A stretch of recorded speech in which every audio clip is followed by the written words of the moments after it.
Hey, what's up? Today I'm going to be talking about Kirby and the Forgotten Land. Um, so, it's been a while since I've done a game review. I haven't been playing that many video games, and the ones I have been playing have been like odd. Not odd, just like, no, I haven't really had an opportune time. Like, I kind of got the urge to do a review for Donkey Kong 64, but I never really like had it wasn't the time and place. Like I was at my parents' house with my Nintendo 64, and it was like very hectic that week.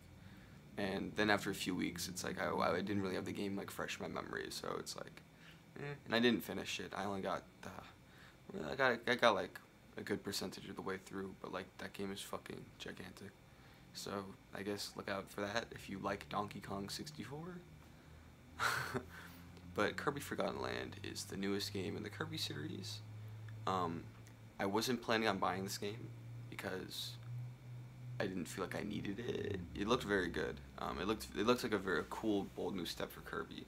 But my friend actually let me borrow the game. That's why I don't have a physical copy to show you. And I checked it out, and it was fantastic. Kirby and the Forgotten Land is the first 3D Kirby game. It takes a lot of cues from Super Mario Odyssey, but it definitely has its own flair. Kirby's he's definitely original. The thing that makes Kirby and the Forgotten Land so good is the level design and the abilities. In other Kirby games, they feel very mindless. Like, there are definitely like parts of the levels that are thought out, but a lot of it just seems like random enemies and similar set pieces that are evolved on over time. Oh, I always, like, when I think of Kirby, I think of those repetitive sections where you, like, use the fire ability on, like, a rope, and it dwindles down as you try to get to the cannon before the fuse hits the cannon, and, like, how there's, like, 100 of those, and that's, like, everywhere. And I also think of how constant barrages of enemies. They're less of platformers and more just, like, beat-em-up games, which is weird, because, like, Kirby's trying to be cutesy, and it is cutesy, but like that doesn't really fit what you actually do in the game, where you just fight enemies constantly. So yeah, Kirby's kind of mindless. I tried playing Kirby Return to Dreamland on the Wii. That's a very famous Kirby game. I've played most of the modern ones. I skipped Star Allies because it didn't really entice me that much. It didn't really seem like it had that much to bring to the table. But I played Triple Deluxe. It was pretty good. Robobot was great. I feel like that's the best they could really do with this 2D formula. I've played some of the older games too. I've played Kirby 1. I've played a little bit of Kirby Superstar. I've beaten Kirby's Adventure. That one's a really fun one. Very creative. And I've played the remake of Kirby's Adventure. And I've played Kirby's Epic Yarn. So I've gotten a good amount of experience with the 2D iterations of the series. Enough set dressing. It's just weird. I'm jumping all over the place. That's why I do in all these reviews. That's why they're unscripted. Yeah, Kirby Forgotten Land. The abilities, they start out very weak. When I first played the first world in the game, the fire ability, the basic version of the cutter ability, they didn't really impress me that much. But through time, these abilities, as you play more levels, you unlock these crystals that allow you to upgrade them. And the excitement of just constantly getting new versions of abilities and seeing new abilities is really enticing. It's something that, like, usually you'd only feel in the beginning of playing a Kirby game. Like, you're like, oh, here's the new abilities. But through the use of upgrading pre-existing abilities, they get the same exact effect, and it's throughout the entire game. Like, I was in the post-game and I was still unlocking abilities, which is really cool. And honestly, that just makes the whole game feel fresh, because there's always a new ability to use, or that, or like you can learn how to use an older ability in a new way, or learn how to use it better. And there are these little challenges that basically, I don't know if they have every ability, like a test for every ability, but you basically test like your skills in a little time challenge. And these are always fun, and they really get my brain like pumping for like how to use these abilities, because otherwise a lot of them I would have ignored. Like, and I did ignore for a lot of the time. Like Bomb, I was like, I don't care about Bomb, I don't care about Fire, I don't care about Twister. But through playing the challenges, you get a really good idea of how these play. And eventually I ended up liking all of the abilities. Even the ones that I was like, immediately was like, okay, this is terrible. Like the gun one, like, okay, Ranger, like, is the slowest targeting ever. But when you evolve into the space laser, it can do this really awesome thing where if you line it up, it homes onto the target, and you can shoot out a big old blast that will make them slow down. And that was very useful and had auto-targeting whenever you're doing the dodge roll. So it ended up becoming one of my favorite abilities, which is really cool because in older Kirby games, there's enough abilities to where, like, oh, if you don't like it, you just forget it exists. It almost seems like wasted development time for, like, abilities in the old game. Like, the original version of the needle ability in the 2D games, I didn't give a shit about. But in the 3D games, it's so much fun. It really has that monkey ball feeling where you're just rolling around trying to get momentum. Other really good abilities, the ice one, my friend said this one's broken, and it kind of feels that way. I think a lot of the abilities in this game feel broken without being broken, which is really awesome. Like, needle feels broken. Well, what are the other ones? The space one, the way it locks on, makes you feel so cool. It feels broken. The sword one with the fully upgraded sword one, where you're able to whoosh around super fast, like Meta Knight. That was cool. Like, I don't know, they all feel great. And another addition to the abilities Kirby has is the Mouthful Mode, which, like Mario Odyssey's Captures, is a way of changing the way you look at the game, sort of, and the way you move around. Kirby doesn't really have any movement options normally, which is something I noticed immediately. He can jump, and he can suck up stuff, and he can attack stuff. And he has like a dodge roll that you use in combat. He doesn't exactly move around the levels with extreme grace, but through these, actually, I was thinking, I'm combining two different points, but I'll finish this one. I don't really like the movement in Kirby games. I feel like it's very static, and it leads me to be bored a lot of the times, especially in the 2D games, where it feels like what you're doing is very repetitive. But in Kirby Forgotten Land, the abilities in the 3D space and like the sort of flow of the levels kind of nullifies that credence, where it's like, oh, I'm fine. If Kirby might be a little, he's not really slow, but like, he might move in a bit of a boring way, but there's usually, like, the level design is so dense that it doesn't matter outside of the first world, really. The other thing I was talking about, the Mouthful Mode, the thing about Kirby, ever since the first game, there's the idea that if you wanted the game to be easier, you could just fly over everything, and that does not exist in Forgotten Land. With Kirby's flying ability, it runs out over time, so you can get up a fair bit, but you can't just fly over everything. And that's, I think, one of the core reasons why a 3D Kirby game seemed kind of odd or like almost intangible. Not because the formula wouldn't work in 3D, but mostly because that one ability would break any 3D game. Because in 3D games, in 2D games, you have the X and Y axis, and usually one of those is limited. Either they don't go that far on the X axis, or they don't go that far on the Y axis. So Kirby breaking that rule made the game easier, but with the Z-axis it's totally different, because now it's so easy to avoid anything that it seems even more like it's just like nothing, you know?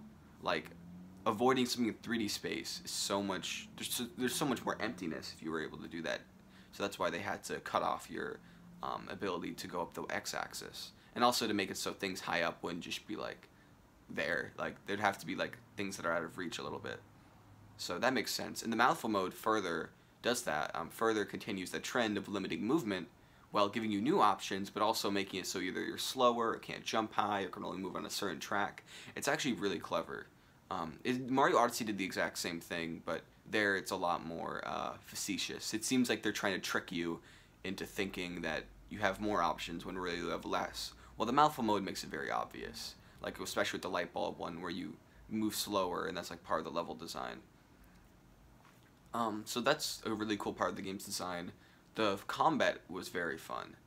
Dodging around will never be tiring, and I love how there's so many different variations of it with different abilities. Like how the ice one, you make an ice cube, and if you mash the B button, I didn't even realize this until the very end of the game, if you mash the B button, you can make a little crystal, spiky, ice thingy. I just like how they have little weird quirks to all the abilities, like how you'd go ice skating with the ice ability. I gotta shut up about the ice ability. It's a good one. It's a good one. And how, the dodge roll with the Meta Knight, how you go into the ground and flop around. I'm not gonna go into spoilers because I feel like it's not necessary for this review. But the boss fights are very cool.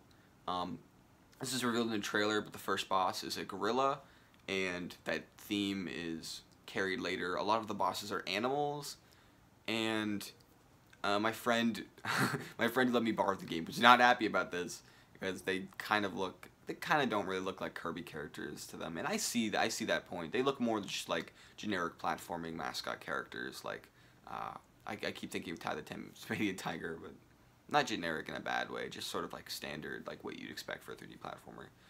And these bosses are really fun to fight, but yeah, their designs leave a lot to be desired. But at the end of the day, they're only going to do this weird animal theming once. It's not going to probably happen again. Maybe these characters will make a cameo like other Kirby characters, but that's very unlikely. Yeah, what else? The game has a great wrap-up. The final boss is pretty fun. There's a lot of levels in this game. I was kind of expecting there to only be like a certain small amount of levels, like a small amount of playtime, because Kirby games already clock in at like, what, 7 hours, 5 hours? But this one is probably the longest Kirby game I've ever played. It took me like 25 hours, and I didn't get 100% completion, but I got enough, you know? I didn't complete the true arena, but I got to the true arena, and I got pretty far. I even got to the final boss in it. I just, like, couldn't beat it, and it's like, and I decided it wasn't worth it. Like, you know, it's just a cutscene and a percentage for a game I'm borrowing anyway. I don't want to keep it for too long. But yeah, getting all the collectibles was very fun. They're all hidden very well. There's this cool system where you get Waddle Dees for doing objectives in the level, either finding them or doing special challenges. And those Waddle Dees go back to the main hub world, and they unlock new facilities, so like little mini games or shops or just fun things. And it's a cool effect. It's very fun. You get to see this town like blossom over time, and I don't know, seeing like a Kirby town is very fun. I love any sort of urban town theming in any game, and in this game is no exception. Speaking of theming, the game has a mixed theme. I'm mixed on the theming in the game. I love the post-apocalyptic vibe, not particularly because I like oh, dead things or whatever, but I just like seeing rummaged up cities or like urban locations that just aren't in like repair. Like, just seeing like old abandoned places is really awesome. So seeing that in the first world was cool. There were a lot of kind of whatever grasslands. The second world was a cool beach world, not completely subversive. There've been a lot of games with beach worlds, even other Kirby games. The third world was an amusement park world, which reminded me a lot of Super Mario 3D World's amusement park world. Distinct, but still a theme that's been done before. That's the trend with this game. They don't have like the boring, oh, grasslands, desert, waterland, Iceland thing. But they do use those themes in... They do use them a little bit. They just have a different twist on them with the addition of machine elements or post-apocalyptic elements. But it's comparing it to the game's contemporaries. Kirby Return to Dreamland, from the worlds I played, they seemed very by the books. And even seeing the slight shakeup was enough for it to feel fresh. I don't know if I should explain the other worlds, like the theming. They used a few ones that like people have seen before, but again, twisted. There is one that's pretty unique that you have near the end of the game. But yeah, theming's pretty good, not amazing. What else is there to say about this game?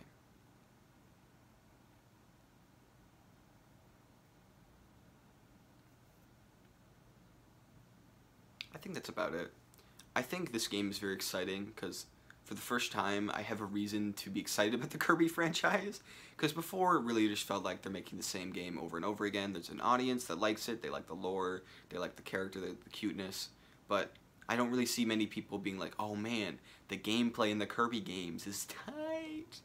But from Forgotten Land, I genuinely think the gameplay is a great foundation, and I feel like more 3D platformers are a great thing to be happening to the industry, because for a while it really seemed like they were a dying genre.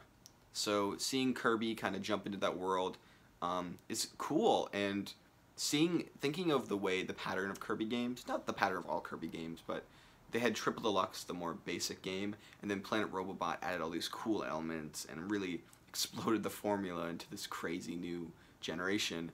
And if this game is the Triple Deluxe of this sort of timeline of Kirby, then that's very exciting, because the next game could honestly be a masterpiece. And it's kind of crazy because I would never see myself saying that about Kirby before this game, because even Planet Robot, which was fantastic, it's still limited by the Kirby formula that they had at that point. But this new formula, I feel like the possibilities are endless, and they could make something amazing. Yeah, that's all. That's my review of Kirby and the Forgotten Land. Watch out for Donkey Kong. He might be coming sooner than you think. And I'm not a ninja anymore. Just wanted to make that clear.